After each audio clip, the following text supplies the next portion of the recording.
Your MC tonight is Jennifer Ryan. Take it away, Jennifer. Hi, good evening. Welcome everybody, and thank you everyone for joining us for the Bertra Connected presentation in preparation for World Sand Dune Day on Friday. My name is Jenny Ryan and I'm part of the Bertra Connected Group. I am a local resident here in Morris, close to Bertra, and I represent the Morris Development Association within the Bertra Connected Group.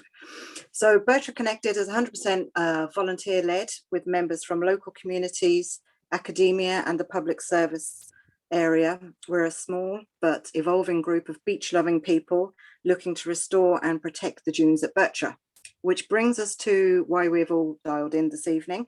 Our guest speaker, and we're very grateful to have him here, is Seán Carolan from the Mulranny Environmental Group.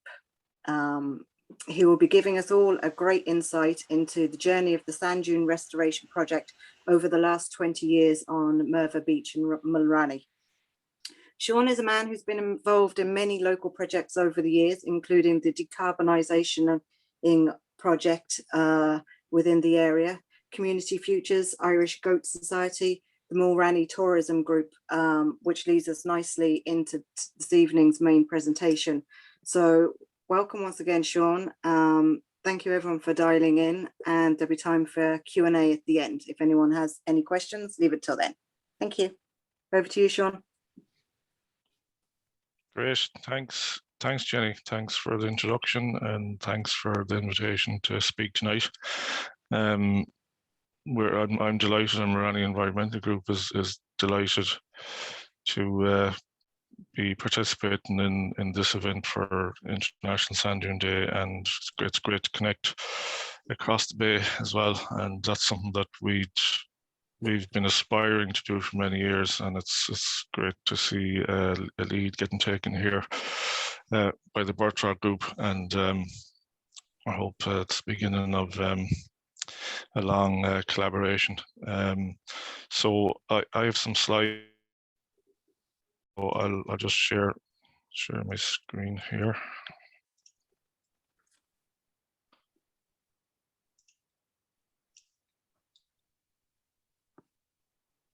Oops, sorry there, I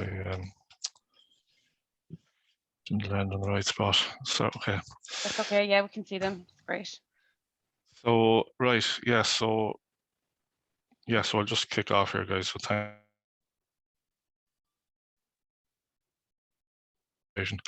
So Mulranny, I guess we're just opposite the bay. I think Morris and Bertra, they're just on the south side of the bay under Patrick. We're on the north side of Clew Bay. We have Clew Bay in front of us, Navan Mountains behind us, Coron to the west, Great Western Greenway running through Mulranny. And we're set in this kind of idyllic spot there between the sea and the mountains, and we like to talk about Mulranny as a kind of as a microcosm of Mayo, with these beautiful coastlines and uplands. Mulranny Environmental Group was born out of the Community Futures process, which came to Mulranny in 2010. And it was decided, I suppose, to form a group that was dedicated to biodiversity and trails. And one of the first projects we did was the Mulranny Loop Walk, which is a 6-kilometre loop walk there that fans out from the village. And it gives you access to these scenic views over Mulranny Salt Marsh, elevated views over Clew Bay, and a spectacular view here over Patrick, and it takes in Mulranny coastline and Mulranny Causeway. We opened that back in 2010. So it's little, I suppose, a little known fact that the environmental group actually resurrected the old Irish Goat project actually, and took that on for a few years. It had kicked off down in the burn in 2007, and it came up in the Community Futures process. The goats came up as a topic, and just I suppose in summary, There's a nice old Irish goat here at the bottom here, and just to the right then you have a crossbred sort of European old Irish goat, and the one on the left here is what we're trying to preserve, this small long-haired old Irish goat. And since about 2012, the Old Irish Goat Society has kind of reformed out of that kind of foundational work that was done by the Environmental Group. This project is a signature project of ours now, I think, kicked off in 2015, Stonewall Festival. We were restoring old stone walls along the Great Western Greenway. That was it, the last one we had, 2019. We're hoping we'll kick off again in 2022. And this is a really great project. People really enjoy the 2 days repairing dry stone walls, and it's a landscape feature and also a microhabitat. Mulranny, just, I suppose the area that we take in, if you like, is there's 10 town lands kind of spanning from Duff Beg on the west to Roscollave on the east. It's quite a mountainous landscape. And one of the other, I suppose, big projects that we did, we habitat mapped the Rossmorva Dunes back in 2008. That's the little yellow portion there, to national standards, national faucet standards. And Corran Mountain was habitat mapped subsequently by MPWS, the green part, and Mayo County Council habitat mapped the village in 2015. So I suppose we took a bit of inspiration from that, and we got the purple areas mapped in 2016, and we were over halfway there at that stage, so we said we'd get the rest of it done. And so the entire area is habitat mapped to national standards, and that's a really important data set that we have. And just before I get into the Dune presentation, the other thing that happens every year, and I want to acknowledge it here, is the beach cleanups, and I'm sure they're going on all over the bay. This was 2014, I think, when the big deluge came in everywhere. So there was a big cleanup there in 2014,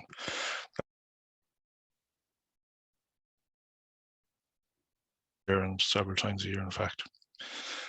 So then just to talk to the dune system. So Mulranny is fortunate, it has a macro dune system stretching from Mulranny Salt Marsh here, right over to Rossmorva. For those of you that are familiar, that's Mulranny Causeway there running down towards the beach, Mulranny Beach. Mulranny Pier. This is Ilanuna, Trowuchter Bay, Mulranny Golf Links, and Rossmorva Macare, which is the area I'm going to talk about. And this beach here is quite a well-known beach, just out past the golf links there, Trowbuie. And then there's a smaller beach further on than that, which is Pertalahi, the harbour of the Lahok. And here then you have Ross, which means promontory, Rossmorva, that gives its name, I suppose, to the entire dune system. So Macare, by the way, is a flat dune, and they only exist on the northwest of Europe, in Ireland and Scotland, down to the high winds and high rainfall that we get. So they're quite restricted in the world, and Ireland holds 1/3 of the world's Macare systems. The Heritage Council published some years ago that grasslands were arguably Ireland's most biodiverse habitat, and Macares are very biodiverse, and so are sand dunes. So just going to talk a little bit about the formation of the dune. As you probably know, like it's built up of sand primarily as a base. But what I found interesting was that in some cases a significant portion of the sand comes from seashells. So it just gives you an even stronger sense of the dune is a product of biodiversity. So these are shells that are built up over thousands of years, and eroded, become sand, and they collect up on beaches.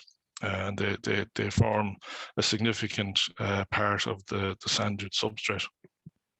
So the other key feature in terms of sand dune development is the drift line that forms along the top of the sea line, and it provides nutrients, it provides moisture, it provides shelter for seeds. And you should think about the drift line as essentially the seed bed of your future sand dune. And this shot here shows the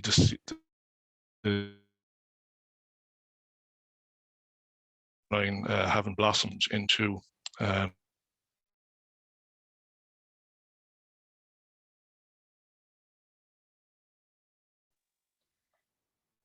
Seán, you're frozen there. You might have to switch off your camera. Sorry, Caroline, I know we had problems earlier. We were doing a test run. No, that's okay. Yeah, I was just going to Yeah. tell him. Yeah, Yeah. thank you.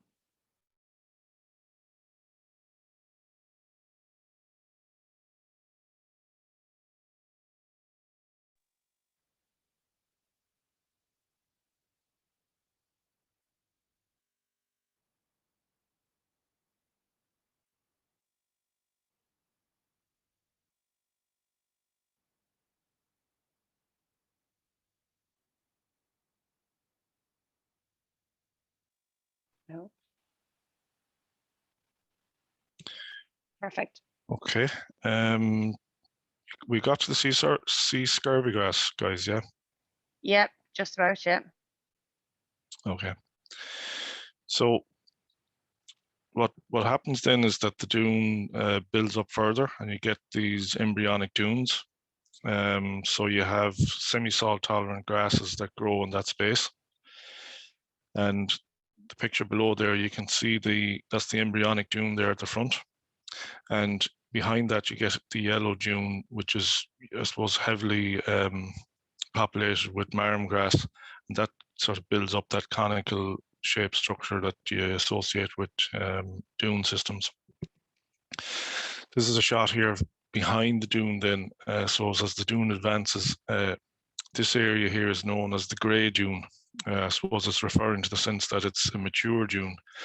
And now this is a very young, mature dune. It's just forming at that time, and that's Bertra trefoil and white clover starting to grow on it. And you can just see the embryonic dune forming at the front there. So that's just a quick tour, if you like, of the dune formation. So I'll just talk to the project then. I suppose our project kicked off this is a shot of Benwee in 1996. You can see there that the shore has started to come right through the dune system there. You can see the shore stones are washed in. You can see it there. That's a pretty sad site there of a severely eroded dune system. Tom Curtis from MPWS, he classified Rossmurv as a macar in 1985, and he said it was severely eroded at the time. And you can see there in 1996 it was really devastated. So in 1996 we started to work on the project, but we managed to get some funding to do fencing, and the idea of fencing was to essentially destock the four dunes and allow it to regenerate. So in December 1998, we erected, or by December, we had erected 3,500 meters of fencing, and but there was a massive storm on St. Stephen's Day, 1998, and most of the fencing got washed away actually. So what you can see there is the back part of the fence. A lot of it was still there, but the entire front of the fence was washed away right along Benwee and Portalahi. You can see there quite a bit of destruction there. So, but we started to fence it again in 2000 and 2001. We got to Benwee.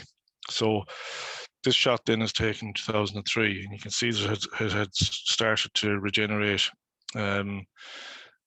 That's a good news story there. The fence has nearly disappeared under the dune, but it also means that the fence has to be raised. So there was a lot of work in trying to keep that stock proof over the years. You can see the fence getting extended there. Two of my young helpers going back some years back. But you can start to see then this very healthy dune system starting to build up. The yellow dune starting to form there, embryonic dune out in front of it. That's happy sight. So that's been we in 2003. So you can see it had changed from that kind of very flat, kind of desolate area. So this is a kind of a time lapse, if you like, over 10 years. It was very satisfying there. You can see the dune system starting to build up the grey dune, but also we had ground nesting birds in there 10 years later as well, which is very, very satisfying. This is a shot then of Benwee in 2014, 2015. So this was late 2014, December. Now you can see the dune is intact, but the beach is quite eroded. This is the natural cycle of the winter, I suppose, storm forces. It denudes the dune of sand and the beach gets lowered. So that's kind of typical. Then in a very bad storm situation, the dune takes a real hammering, right? But this is really a great success here, because you remember this is the dune now that was completely flat in the 90s, but this is the natural cycle. The dune retreats, it deploys sand out to the beach, but it holds the line there and it starts to rebuild again in the summertime.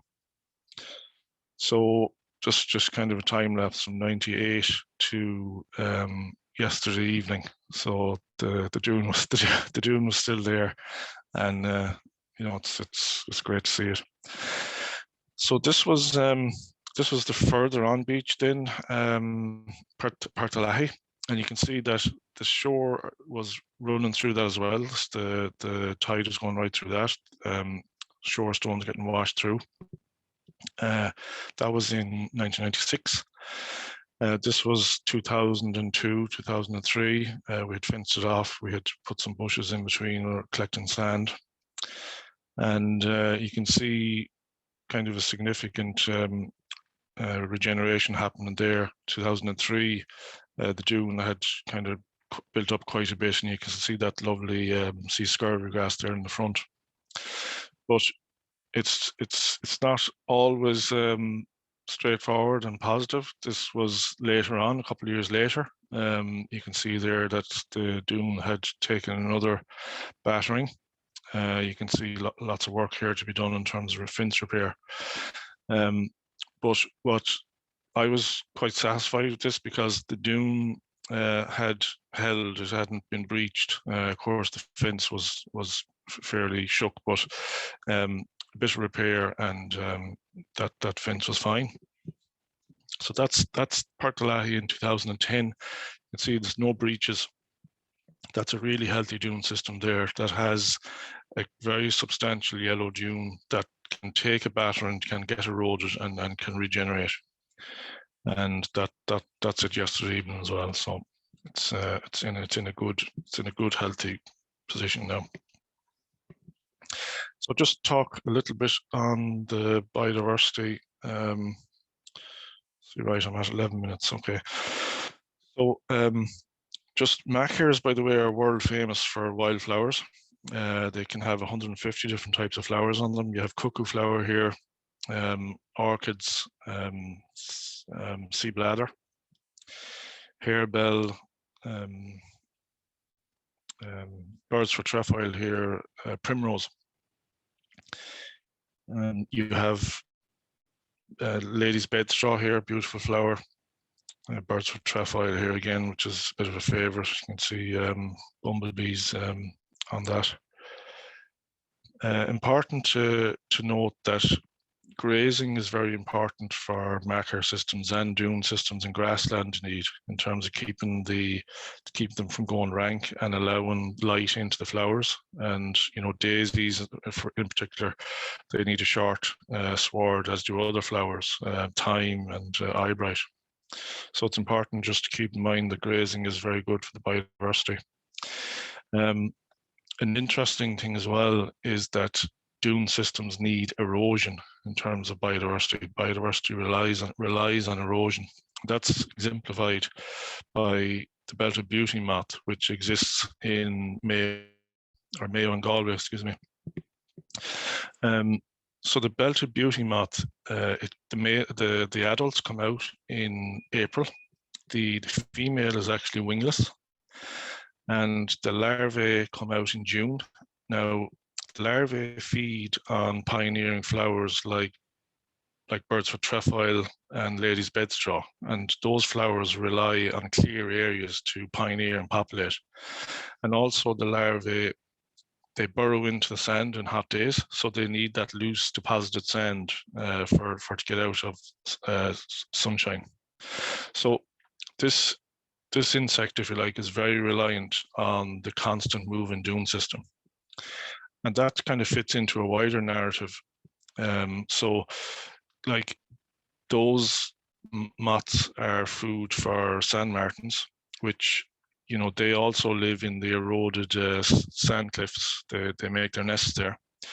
And as I said, the larvae relies on the pioneering flower species. So that whole sand movement, erosion deposition is very important. And then you have other food chains, like the cuckoo flower, butterflies feed on that, or the caterpillars of butterflies feed on that. So very significant ecosystem there. That poster is situated on Mulranny Beach, if anyone wants to take the time to read that or look at that. And a lot of those links are kind of discussed in the text. And there's also a panel on dune formation, which I've covered kind of some of the key points. But again, you'll see a note there in terms of erosion and the importance of it. And that's an important thing to keep in mind. We've also produced a heritage map or an information map on the dune system that's available in the Old Irish Goat Centre. I think it's €1 or maybe €2, I think. Again, that talks about the ecology. You can buy that. You can bring it home to the kids. And that's my presentation, guys. If you want more information on environment, biodiversity in Mulranny, visit Old Irish Goat Centre. Or if you like a little bit more robust activity, join us for the next Stonewall Festival in May 2022. So that's it. Caroline and Jennifer and guys, thanks for